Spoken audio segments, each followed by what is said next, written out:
大家好，我係期貨黑鬼。首先開市前我會預先穩定阻力位、中位和支持位。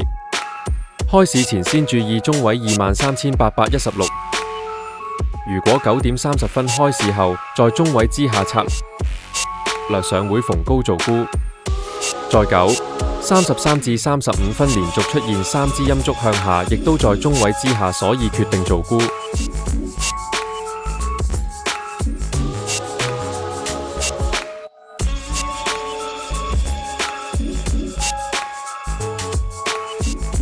最低層跌到23,550，開始見到出陽燭反彈，亦都彈穿了下降軌道，可以先平倉大約100點利潤。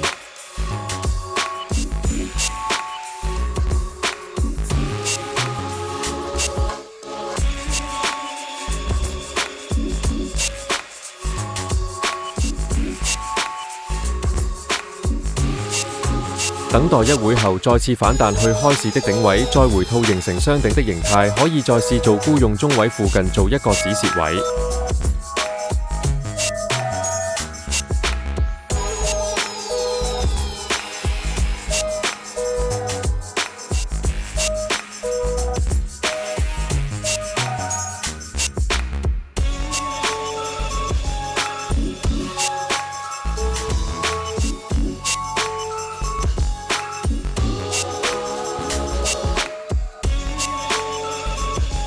其後一直下跌升穿下軌道後，可以先平倉了，再次大約100點利潤。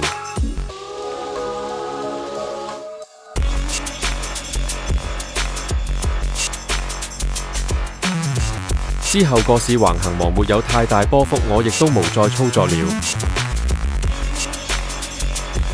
如果大家鍾意我的影片，請 like 和 share，謝謝。